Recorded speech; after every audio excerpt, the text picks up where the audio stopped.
Hello guys, and welcome to the last mage guide for the Antorus raid, in other words, the Arcane spec. Out of all three specs the mage has to offer, Arcane is definitely the underdog. Almost every raid tier has been either Frost or Fire that was played by the mage community.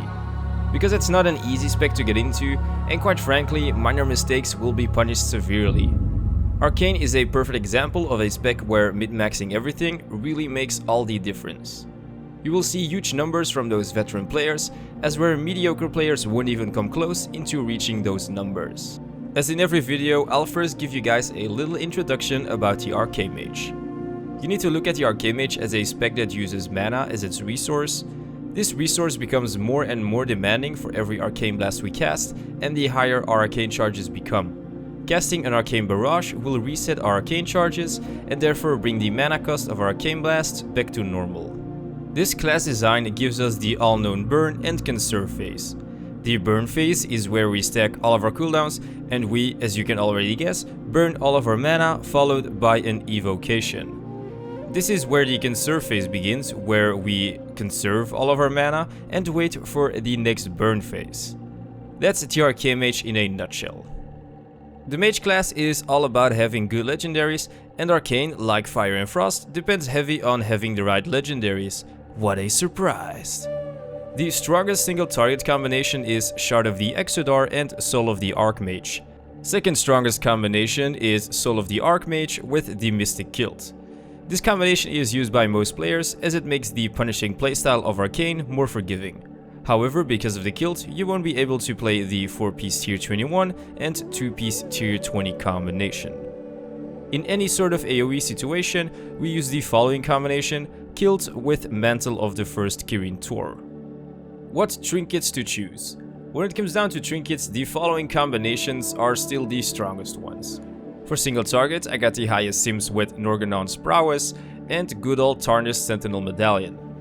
Elemental's Vision is also a valid option. In AoE situations and Mythic Pluses, you can switch to the following legendaries: Prototype Personal Decimator, really good for AoE and even for single target.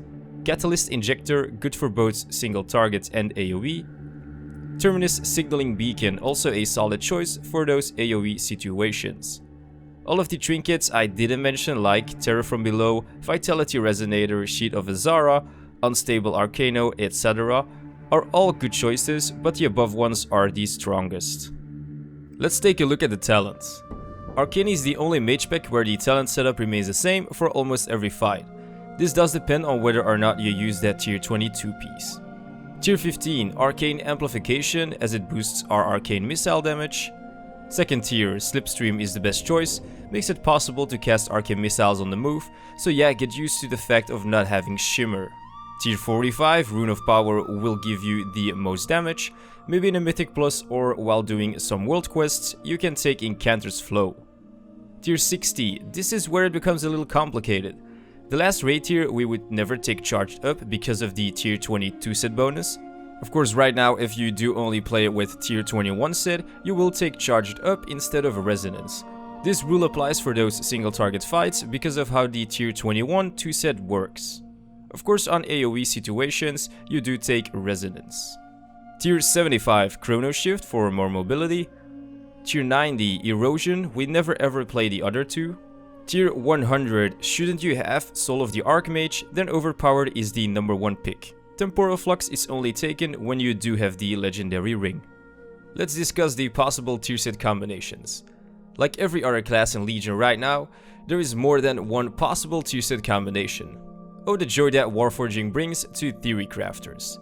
Let's talk about the new tier 21 2 and 4 set bonuses. The tier 21 2 set bonus for each arcane charge spent increases your damage dealt by 2% for 8 seconds. Pretty interesting. But what does the 2 set actually mean? Well, per dumped arcane charge, we get a 2% damage increase for 8 seconds. We can have a total of 4 arcane charges, so the maximum amount of damage increase we can get in total is 8%. This is the reason why we play with Charged Up again, because the only way to get the buff is by dumping arcane charges with an Arcane Barrage. The tier 21 2 set bonus is the sole reason why our rotation has changed, while the new 4 set bonus only has a chance to give us some extra haste. Okay, with that in mind, let's go over the possible tier set combinations. Tier 20 2-piece with Tier 21 4-piece. With this combination, you can take the talent Resonance, as Presence of Mind will also give you those 4 arcane charges and a damage buff thanks to the Tier 22 set. However, with this gear setup, you can't play with the Legendary Kilt. Only the Tier 20 4-piece. With this build, we do take charge up and you can play with the Legendary Kilt. By far my favorite gear setup. Tier 19, Tier 20 and Tier 21 2-piece combination. Because of the extra Arcane Missile procs you can get from the Tier 19 2 bonus. Although I haven't seen this setup all that much, but should you have a high Warforged Tier 19 2-piece, be my guest. Again, playing with the Kilt is not an option. Tier 22 piece with Tier 21 2-piece. This gear setup can be used if you find the new Forset bonus really dull. Again, here you can play freely with either Double Ring or the Legendary Kilt. Arcane is by far the most complicated spec the mage has to offer, so let's go over a few guidelines first before we do get into the rotation. Arcane is all about those burst windows, throwing all your cooldowns together to do the most amount of damage. But you need to know a few things first before you can make the stars align to pull those insane numbers. First, your Arcane Blast and Arcane Missiles hit the hardest when you have 4 arcane charges. So be sure that you have those 4 stacks whenever you are doing some sort of burst. Number 2, during the Arcane Power and Rune of Power windows, the only thing you should be casting are either Arcane Blasts or Arcane Missiles. In some cases, you can also cast a Mark of the Luneth. And last but not least, Charged Up has become really important. Before any burst window, the first thing we do is dump our 4 arcane charges with an Arcane Barrage to gain that 8% damage buff. We use Charged Up to get our stacks back so that during our burst window we can A. benefit from that 8% damage increase for 8 seconds, and B. have our arcane charges set back to 4 as this makes our Arcane Blast and Missiles hit the hardest. Okay, let's go over the rotation of the Arcane Mage. This is the gear setup that I use. I'm really a big fan of the Kilt because it gives us something to do during the conserve phase. It's not that far behind Double Ring. Here's my step priority. I can't really give a step priority because the stats are all over the place with the Arcane Mage, so do sim your character. So for the opener changes because of the Tier 21 2 set. So it doesn't really matter which tier combination that you play with. If you play with the Tier 21 2 set, this rule applies to you. So beforehand into Mesagaris, our opener would be a pre-pot into a pre-casted Mark of Luneth, together with Rune of Power, Arcane Power macros into Presence of Mind, and just dumping everything, Arcane Missiles, all the tralala, and just do as much damage as possible, and you would have an insane amount of burst. But right now, because of the Tier 21 2 set, and because we use Charged Up right now, you basically want to get the buff of the 21 2 set and Charge Up at the same time, so you benefit from those 2 abilities, from having those 4 arcane charges and from having the buff from the Tier 21 2 set. So basically, how does that work? So I will do a pull timer and I will show you guys without Bloodlust how it works and how the rotation should be played. So at 3 seconds on the pull timer, you take a pre-pot and then it's an Arcane Blast instead of a Mark of the Luneth. So you keep going until you have those 4 stacks. When you reach those 4 stacks, it's a Mark of the Luneth. Then it's dumping your stacks, getting your stacks back, getting 3 arcane charges, Arcane Missiles, excuse me. Keep going, second rune.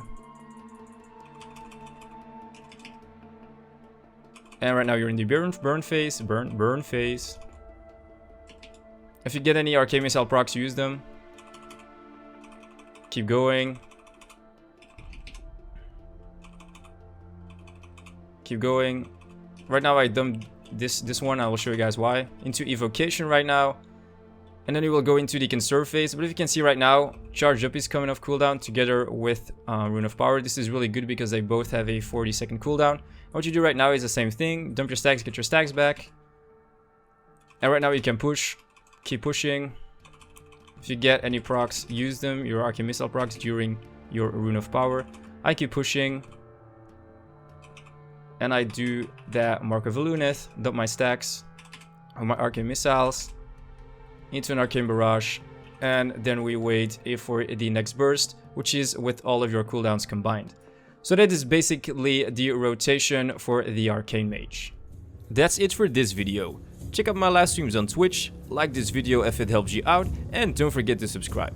I'm thinking about making a guide series on Frost, Fire and Arcane in Mythic Plus to give some insights in what you can do to optimize your overall damage. Let me know if you guys would be interested, and I'll see you next time.